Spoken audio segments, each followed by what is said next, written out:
La prière intérieure n'est pas sans quelque lien avec notre vie extérieure. Ce lien, nous devons l'examiner d'un peu plus près. Il existe une certaine interaction entre notre prière et notre activité d'homme.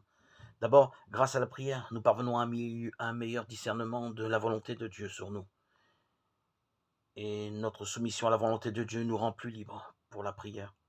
En second lieu, par la prière, nous arrivons à une connaissance plus pénétrante des hommes et des événements. Cette transparence plus grande des êtres nous dispose à mieux prier. Nous développerons plus loin ce second aspect quand nous parlerons de l'offrande de la prière. Attardons-nous seulement un instant à ce lien entre la volonté de Dieu et la prière en nous, qui est l'obéissance. La prière de Jésus culminait dans une totale insertion de Jésus dans la volonté du Père.